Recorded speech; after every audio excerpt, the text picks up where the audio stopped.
morning friends, I'm Alka Batra from Kaksha Academy. Welcome to our YouTube channel. आज हम start कर रहे हैं 10th क्लास का लिटरेचर का chapter number 1 which is Triumph of Surgery from by James Herriot and from the book Footprint Without Feet. तो सबसे पहले हम इसका टाइटल देखते हैं. टाइटल में हमारे पास दो वर्ड्स हैं, ट्रायम्फ एंड सर्जरी. ट्रायम्फ का मतलब होता है to gain victory over something and surgery means operation or a medical treatment given to an individual or an animal for curing him from the ailment or any disease. अब इस story के अंदर तीन characters हैं. First character is James Harriet. he is the one who is narrating the story and he is a veterinary doctor also and he is a writer also. जितनी भी उन्होंने stories लिखी हैं वो अपने एक्सपीरियंस से ही रिलेट की हुई है. और दूसरी कैरेक्टर है इसमें मिसेस पम्फ्री, जो कि ओनर है किसकी, एक डॉग की, और उस डॉग का नाम है ट्रिकी. तो इट्स वेरी ऑब्वियस कि यहाँ पर क्योंकि since he is a doctor, veterinary doctor, तो something is going to happen to the dog. Let's see उस डॉग को क्या होता है, कैसे उसको वो ट्रीट करते हैं, वो ठीक होता है या नहीं होता. तो स्टोरी स्टार्ट होती है कि नैरेटर एक दिन अपनी गाड़ी से जा रहे हैं स्ट्रीट पर, तो देखते हैं मिसेस पम्फ्री को जो कि अपने डॉग के साथ वॉक कर रही हैं. लेकिन जो डॉक्टर है वो बहुत ज़्यादा वरीड हो जाते हैं, इंटरेस्ट हो जाते हैं देखकर किसको, ट्रिकी को, जिसकी हालात बहुत ख़राब हैं. वो बहुत फैट हो गया है, उसकी आईज़ जो है वो बहुत ज़्यादा रेड हो गई हैं और उसको चलने में भी दिक्कत आ रही है और वो जिसमें बिल्कुल ब्लोट हो गया है और उसकी लेग्स भी बहुत शॉर्ट नज़र आ रही हैं. तो अब उनको देखकर ही मिसेस पम्फ्री से पूछना चाहता है उसकी कंडीशन के बारे में. इससे पहले ही वो कुछ कहता है तो मिसेस पम्फ्री जस्टिफाई करने लगती हैं कि हाँ, मैं तो इस अपने डॉग को कुछ देना नहीं चाहती थी, जंक फूड देना नहीं चाहती हूँ, लेकिन मुझे लगा कि कहीं इसको कोई माल नरिशमेंट ना हो जाए, कहीं ये अंडर नरिश ना हो जाए, कहीं ये बीमार ना पड़ जाए उसकी वजह से, तो मैं इसको सब कुछ खाने को दे देती हूँ और मैं इसको रेजिस्ट भी नहीं कर सकती क्योंकि इसको जो कुछ पसंद है वो ये खाता है और मैं इसको देने से रोक नहीं सकती. ऐसा सुनते ही डॉक्टर जो हेरियट है उनको ये सब बात बिल्कुल क्लियर हो जाती है कि यहाँ प्रॉब्लम क्या है.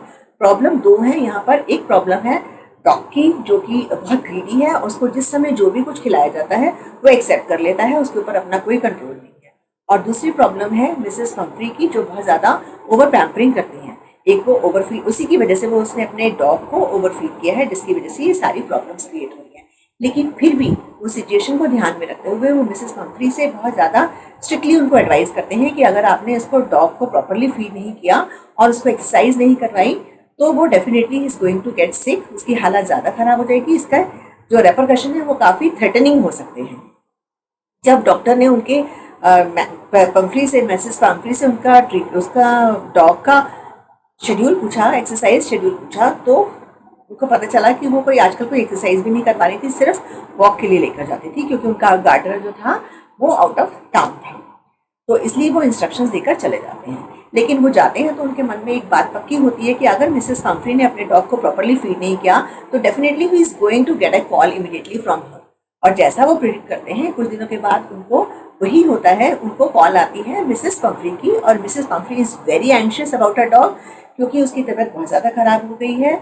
अब वो ना तो बैठ पा रहा है और उसको ना ही चलने तो बहुत दूर की बात है, उसे बैठा भी नहीं जा रहा, और उसको बाउट्स ऑफ वोमिटिंग हो रहे हैं और उसकी जो है हालत बहुत ज़्यादा ख़राब हो गई है और वो अपना मनपसंद खाना भी नहीं खा पा रहा.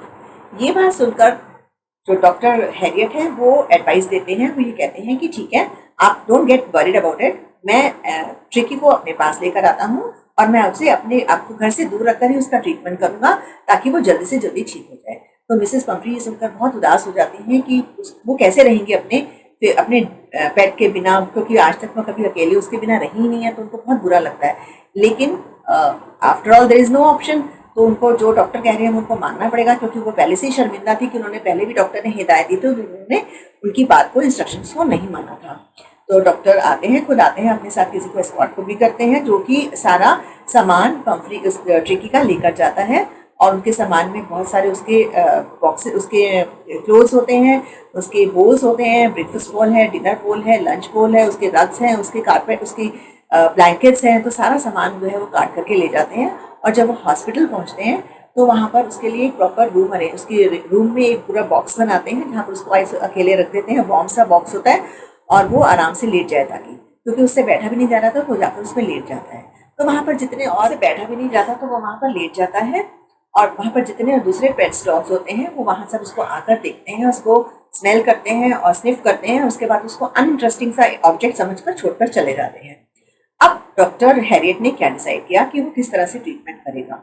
तो वो उन्होंने सोचा कि इसकी कोई भी मेडिकल ट्रीटमेंट देने की ज़रूरत नहीं है, क्योंकि एक्चुअली एलिमेंट तो कुछ था ही नहीं। उनको तो रीज़न मालूम था कि प्रॉब्लम क्या है। वो ओवर एक्सेसिव ईटिंग की वजह से उसको सिर्फ वो ओवरवेट हो गया था, जिसकी वजह से उसको अपने आप को कैरी करना मुश्किल हो रहा था। तो उन्होंने सोचा कि वो सिर्फ वाटर ट्रीटमेंट देगा, 2 दिन के लिए उनको खाने के लिए कुछ भी नहीं देगा और सिर्फ पानी पर रखेगा, और फिर ही विल सी कि क्या उसका रेपरकशन क्या होते हैं, क्या उसका इफेक्ट आता है। तो and he was very sure that he would be alright and normal again. तो उन्होंने वही किया कि एक दिन उसको बिल्कुल पानी पर रखा और दूसरे दिन रात तक भी वो पानी पर नहीं रहा था। रात में जब दूसरे डॉग्स को, एनिमल्स को खाना डाला गया, तो सबके अपने अपने बोल्स थे, तो फिर भी वो ट्रेन तो इतना नहीं हो पाते हैं ना, तो वो सब भागे अपने अपने बॉक्स में से खाना लेने के लिए, अपने अपने बोल्स में से खाना लेने के लिए। तो लेकिन he was not very active, tricky was not very active. वो लास्ट में गया और जो बचा कुचा खाना था वो वहां से उसने ले लिया और वापस आ गया। अब जब थर्ड डे होता है, तो थर्ड डे जब डॉक्टर अपने उनके रूम में आते हैं, उस रूम में जहाँ पर उनको सबको रखा हुआ था, तो वह जैसे ही दरवाज़ा खोलते हैं, डोर ओपन करते हैं, तो ट्रिकी जो है बहुत एक्टिव होता है और उनके पास दौड़ कर आ जाता है। और ये देखकर जो है डॉक्टर हैरियट बहुत खुश होते हैं कि उनको लगता है कि उनका जो ट्रीटमेंट है वो बिल्कुल कामयाब हो रहा है, बिल्कुल सक्सेसफुल हो रहा है। और वो बहुत खुश होते हैं कि उस दिन जो है उस दिन जो ट्रिकी है वो बहुत ज़्यादा हेल्दी लग रहा था, फिट लग रहा था और एक्टिव लग रहा था, और वो खाना पीना भी उसने शुरू कर दिया था, जो कि उसने बिल्कुल छोड़ा हुआ था, उसको छुड़ाया ही गया था रादर। तो आज उसने इंटरेस्ट लिया था और प्रॉपर से जो भी खाना दिया गया था उसको वो खा भी रहा था। और बड़ी बात ये थी कि जैसे जो जो खाना सब डॉग्स को या जितने भी एनिमल्स थे वहां पर रखे गए थे उनको दिया जा रहा था, वही सेम फूड्स उसको मिल रहा था। तो there was nothing special for him that day. अब इसी दौरान ये सब चलता रहा, उस तरह से काफ़ी प्लेफुल हो गया। थोड़े दिनों में जो है ट्रिकी बहुत ज़्यादा प्लेफुल हो गया, हेल्दी हो गया, एक्टिव और एनर्जेटिक हो गया, अपनी नॉर्मल बैक टू नॉर्मल ही वॉज। तो अब बीच बीच में मिसेस पंफ्री का, क्योंकि वो भी अकेली थी और वो बहुत ज़्यादा वरिड थी कि उसके डॉग कैसा होगा, उसका ट्रीटमेंट कैसा चल रहा होगा, उसने रिकवर किया है या नहीं किया। तो वो दिन में कई बार कॉल करती थी डॉक्टर को, और डॉक्टर हमेशा उनको यही कहते थे कि हाँ वो रिकवर कर रहा है, हाँ वो रिकवर कर रहा है, हाँ वो रिकवर कर रहा है, वो ठीक हुआ है। तो एक बार उनसे रहा नहीं गया, तो वो क्या किया, उन्होंने बहुत सारे एग्स जो थे, फ्रेश एग्स जो थे वो भेज दिए उन्होंने मॉर्निंग में। तो अब ये डेली का ही रूटीन हो गया। उनको लगा कि अब ये जो देना है वो बहुत ज़रूरी है, क्योंकि वो रिकवर कर रहा है तो उसको हेल्दी फूड की ज़रूरत है, तो may be it will be good for him. और वो उनको बहुत सारे फ्रेश एग्स भेज दिए। लेकिन आपको क्या लगता है कि डॉक्टर ने वो एग्स डॉग को खाने के लिए दिए होंगे? नहीं, बिल्कुल नहीं, क्योंकि उसको तो बिल्कुल नॉर्मल डाइट पर, बिल्कुल हल्की सी फुल्की डाइट पे रखा हुआ था, ताकि वो जल्दी से जल्दी रिकवर कर ले, अपने आप को प्रॉपरली पूरा रिकवर कर ले और अच्छे से हेल्दी रहे, हमेशा के लिए हेल्दी रहे। तो अब क्या हुआ, उन एग्स को क्या किया डॉक्टर और उनके अपना जो कंपेनियन थे, वो लोग आराम से उसको रेलिश करने लगे। डेली का उनका ये रूटीन बन गया, रिचुअल बन गया कि वो सुबह उठकर अपना ब्रेकफास्ट में वो एग्स खाते थे।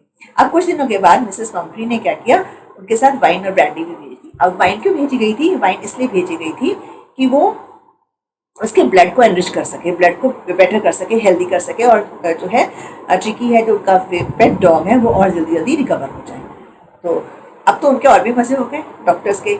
वो तो पूरा इसको अच्छे से पार्टी टाइम हो गया उनका, वो पूरा रेलिश कर रहे थे what ever she was sending, तो दे वर ऑल हैविंग इट। और मिसेस पंफ्री को लग रहा था कि ये सारा खाना जो है मेरे पेट के पास जाना है। अब 15 दिन तक इसे चलता रहा।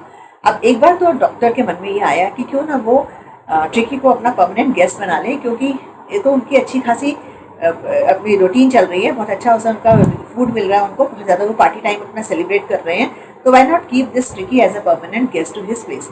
बट फिर भी उनके मन में कहीं ना कहीं आया, क्योंकि मिसेस पंफ्री भी कई दिनों से अलग थी अपने डॉग से, अलग थी, दूर रह रही थी, दुखी थी। तो उन्होंने इस बात को ध्यान में रखते हुए उनको कॉल किया कि आप अपने डॉग को लेने के लिए आ जाइए, क्योंकि आपका डॉग जो है वो पूरी तरह से रिकवर हो चुका है। तो उनके कॉल करने के कुछ मिनटों के बाद ही एक बड़ी सी गाड़ी में मिसेस पंफ्री वहाँ आ गई। जैसे ही मिसेस पंफ्री वहाँ हॉस्पिटल पहुँची, तो उन्होंने डॉक्टर से पहला सवाल किया कि मेरा डॉग कैसा है। तो उन्होंने कहा कि डॉग आपका बिल्कुल ठीक है, बहुत हेल्दी है, बहुत एक्टिव है, बहुत अच्छे से खेल रहा है। उन्होंने दिखाया कि वो किस तरह से दूसरे एनिमल्स के साथ इन्वॉल्व हुआ है, इंटरमिंगल कर रहा था, जो कि पहले बिल्कुल नहीं करता था, बिल्कुल एक लिस्टलेस सा पड़ा रहता था। तो अब वो काफ़ी एक्टिव और हेल्दी हो गया था। तो और वो उनको अपने डॉग को लेकर जब बाहर आता है, तो जैसे ही डॉग ने अपने ओनर को देखा, मास्टर को देखा, तो वो एकदम से लीप करके उनकी गोदी में चला गया और बहुत खुश हुआ। और मिसेस पंफ्री ने भी उसको बहुत अच्छे से पैट किया, बहुत प्यार किया उसको, और अपने घर उसको वापस ले गई। तो जब उसको अपने घर वापस ले गई तो अब उनको डॉक्टर ने जाते जाते भी इंस्ट्रक्शन दी कि आप इसका ध्यान हमेशा रखना ताकि ये हेल्दी और एक्टिव रहे। तो इस तरह से स्टोरी हो जाती है ख़त्म। लेकिन अब स्टोरी के ख़त्म होने के बाद भी मिसेस पंफ्री हमेशा यही सोचती रहती हैं, वो बहुत थैंकफुल होती हैं डॉक्टर की, कि उनको लगता है, क्योंकि उनके मन में ये ख्याल था, शी वॉज थिंकिंग कि जो मेरा डॉग जो ठीक हुआ है it is because of the surgery which was done by the doctor. But actually, no, it was not the surgery, it was only the condition which he had created, the situation which he had created, the environment which he had given to the dog, which corrected his food habits and thus gave him a healthy life. तो यहाँ पर हो गई story आपकी and. अब हम बात करते हैं इसके अंदर थीम क्या चल रही है। इसके अंदर थीम है कि अगर हम किसी भी चीज़ में ओवर इंडल्ज करते हैं अपने आप को, या हम चाहे वो फूड हो चाहे वो लव हो, तो that has a threatening repercussions like it had it on the life of tricky. The over love by Mrs Pomfrey for her pet dog was too much and that was responsible for his bad health. तो वो तो उसकी health को ही harm कर रहा था ना, उससे कुछ फ़ायदा तो नहीं हुआ। तो ओवर इंटेलिजेंस में नहीं इन्वॉल्व होना चाहिए, वो नहीं करना चाहिए।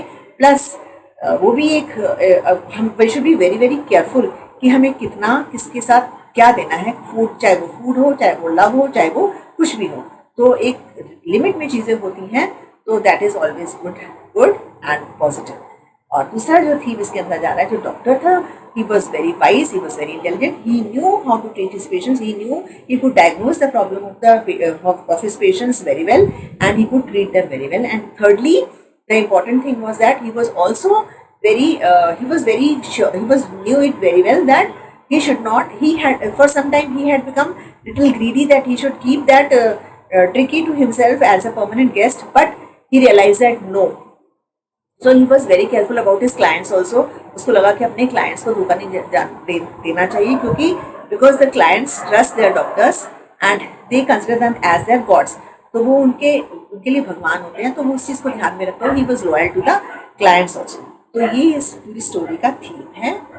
और मैसेज, या हम कह सकते हैं कि क्या इसमें मैसेज कन्वे हो रहा है। मैसेज यही है कि over intelligence of anything is bad. So यहीं पर हम अपने वीडियो को स्टॉप करते हैं। But before I end it, I will give you some important questions of the lesson.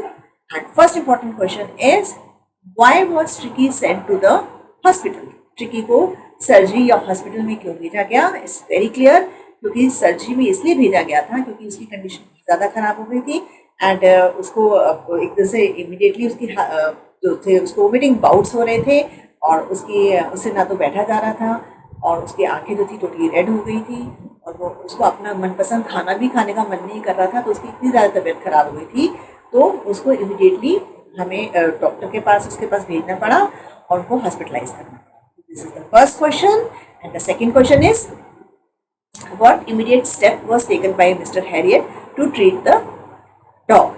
So as soon as he was brought to the hospital, Dr. Harriet had made a box and it was a cool comfortable box in which he was laid. उसको वहाँ पर लेटाया गया था क्योंकि he was not able to sit, so he was made to lie down in that box, and for 2 days he was given only water treatment, and he was also kept under strict observation so that everything goes normal, and within 2 or 3 days he becomes normal. So that was the immediate step that was taken by Dr. Harriet to treat the dog. So this is the end of the video. Catch you soon in the next video. Till then, goodbye.